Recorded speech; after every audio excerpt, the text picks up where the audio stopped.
Hi, my name is Per, and in this video I'll show you how to install WordPress on your server. Now, if you bought a web hotel and then you have something like the thing you see here, there might be a dashboard where you can log in, and I should say that it doesn't matter whether you use euro.com or other web hosts. I just happen to use one.com, and then that's why I show you the sample here. But the steps that you will see will be the same no matter which host you have chosen. So this will go for any installation of WordPress. Now you have to enter the dashboard, and when you get inside, there might be a thing telling you that you'll be able to install WordPress by a click, and if you want to pay money every month for that, be my guest. But I'd like to show you how you can install it from scratch, if you'd like to do that, you should just follow these lines. First of all, we need to go into the place where the files are stored on your server. In my case, I have to scroll a little bit down, and then you go into Files, and you can see that there is a file manager, and it will open up to the files that I have on my web hotel. Now you can see that mine is pretty messy because I have used this web hotel for many years. I have a WordPress up and running, but now I'd like to have a sandbox where I can experiment with WordPress. So what I really need is to create a directory for my files there. You can also see that the files have the last name .php. This means that WordPress is programmed in the language called PHP, and there is also a database, and we'll have a look into that later on. The first thing you have to do is to create a folder where your WordPress wants to reside. And here you have two options. You could install it directly in the root folder. That is, when you get into your website, then it will just open up in WordPress. In my case, I already have one up and running, and I want to have a sandbox where I can do teaching stuff. So in order to do that, I will add a new directory. So you have to create a new one, and you can see up here when you click the blue button, you get certain options, and then you can create a directory. Now, as soon as you have created and named your directory, I called mine wp-sandbox, but you can call it anything you like to. But when you've done that and you have the folder ready, then you have to go to wordpress.org. It's wordpress.org and certainly not wordpress.com, because on wordpress.org you can get the open source version of WordPress. The thing you have to do is to click the blue button saying Get WordPress, and yeah, that's what we're trying to do, isn't it? And when you click the button, you'll see that you can download a version of WordPress. When you click that button, it will actually automatically be the most recent version of WordPress. So when I write star or 2 asterisks before the zip, it just means that it will be whatever version of WordPress is the one that's most recent. So download that one, save it on your desktop or wherever convenient. And if you want to have a sneak peek of what's inside the folder, then you'll see that there is a folder inside the zip file called WordPress, and that's actually the files we need for the installation. What you have to do is unzip the zip file somewhere convenient on your PC, and when they are unzipped and you can open the folder and have a look at it, then you can see the PHP files inside it. And later on, you can see in the second row, number 2 from the left, there you can see that there is one called wp-config.php, and that file we'll have to edit later on.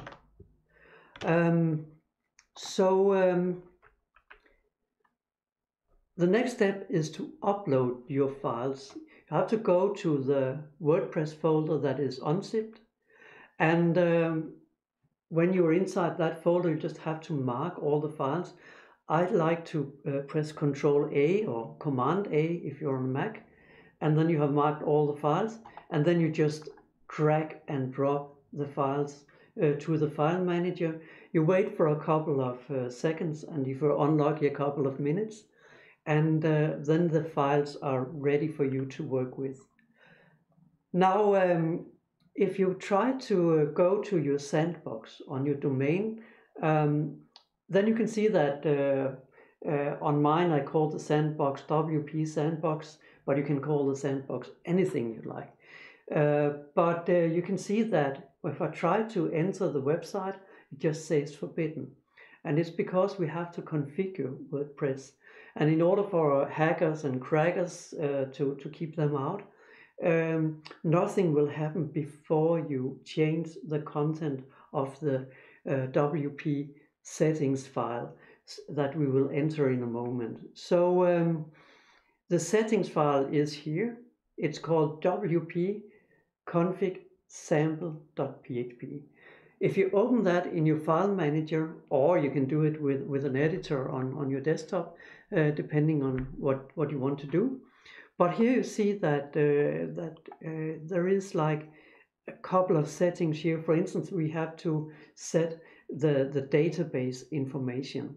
If you go to WordPress, there is a handbook for installers, and there you can find the basic instructions that I have also based this video on.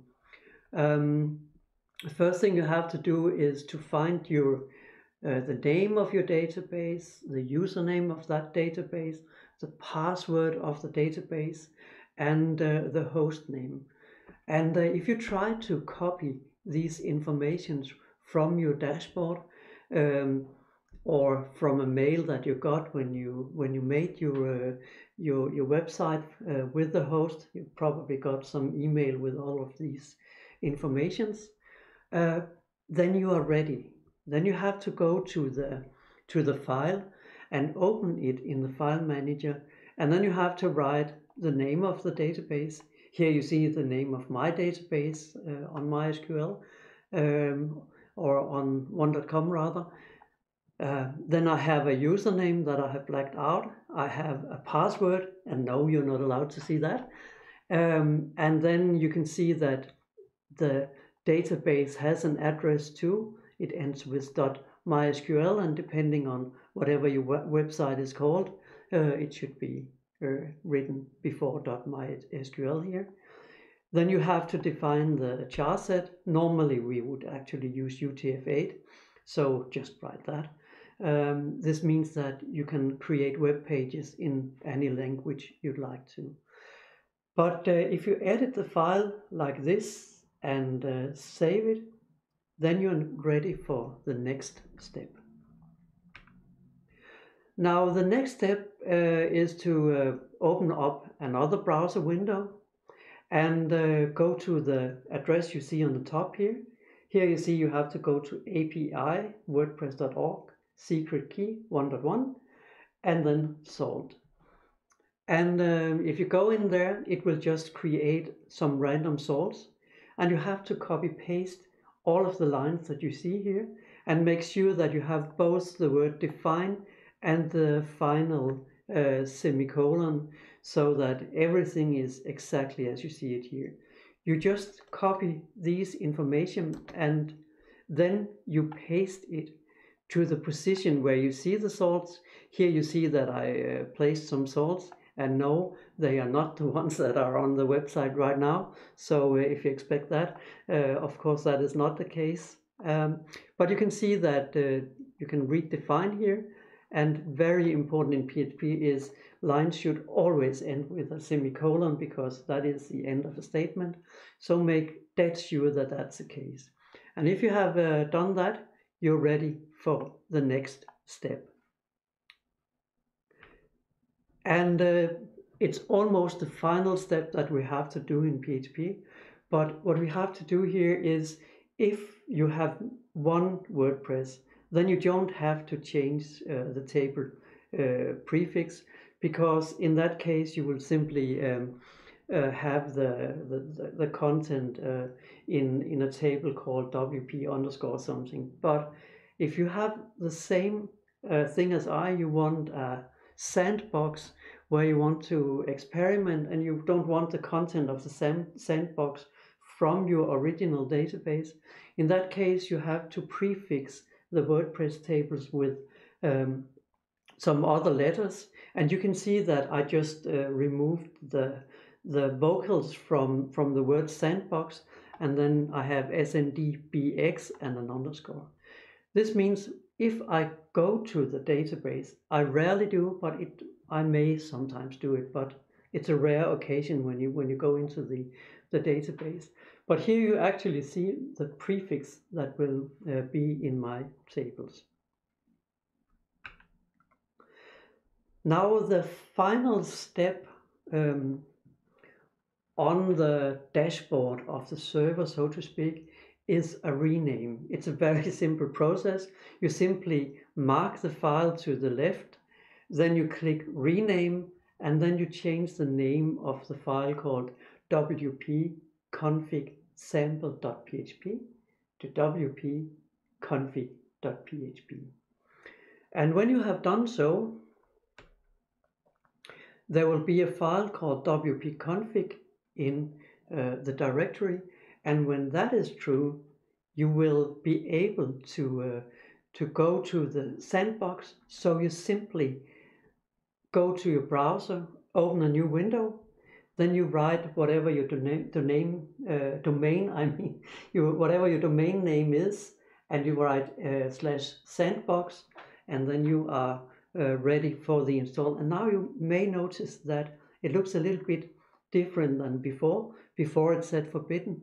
Now we are actually in the middle of some kind of install process. You can see that here you have to choose a language, and if I wanted to use my own native language, I could install it in Danish. But for the case of this video, I will install it in English. So I clicked on English, and then you have to press continue. And in the next thing you see here, you see something called site title. The site title is the title that you want to call your website. I just call mine Per's Sandbox. If you're trying to make a website for a pizzeria, then you would write the name of that pizzeria there.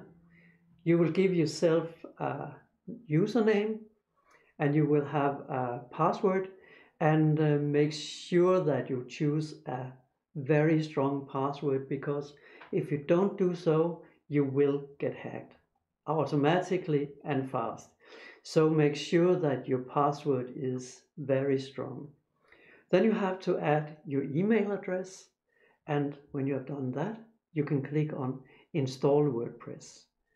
And then if it says success, it's fine, because then you will be able to log in. So you can say, yabba-dabba-doo, it's ready. And then when we log in, the first thing that will happen is we will arrive at a dashboard. The dashboard is the backend. This is where you create the content that any user will see. You can also click on, if you click on the site title in the black bar on the top, you will see the front end. And you should know that the black bar that you see on the top, it's actually on purpose. It's there. It's only when you're logged in you can see this black line. If you're not logged in, you can't see it. So when you work with your website, you can make all kind of design choices. And if you log out, you'll just see it without this black bar. And you can log out by clicking on Hide here over there, and then you'll get an option to do that. And if you want to create content, it happens in the dashboard. So actually you don't have to go to the database at any time in order to create content. But I'd like to end this video with a word or two about the database, because if you go to your web host, and then you can go to the database settings, and you can click the database name. In my case, I have to go to the technical information, then select database and click on the name of my website, and then you get to the tables.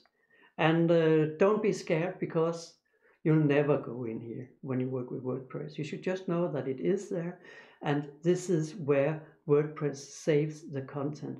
So if you're looking for the content on certain pages, you won't find it there. It is saved in the database, your content. So this table that we see here is actually the content. You can see the post content here, and then you can see a little excerpt of whatever is written in the thing. You can also see that there is a post title column. If you go down, you can see that there is something called a sample page, and actually this is how content is saved in the database. But in the end, you don't have to worry that much about the database, because all the work you do is actually made in the dashboard, and all the things that your users will see will be presented on the front end. Thank you for watching this little show about WordPress installation. As you can see here, my website is up and running, and if we try to navigate a little bit, you can go in and see what happens on the website. And yeah, not much is happening here, because the content has to be created, and I hope that you'll have a lot of fun creating WordPress pages. I will tell you more about that in the coming videos. So thank you for watching my show here on Jensen's WordPress show, and good luck with your new WordPress installation. If you like this show, feel free to like it. And if you want to follow me, then you can just click on the subscribe button below, and then you will never miss an issue of Jensen's WordPress show.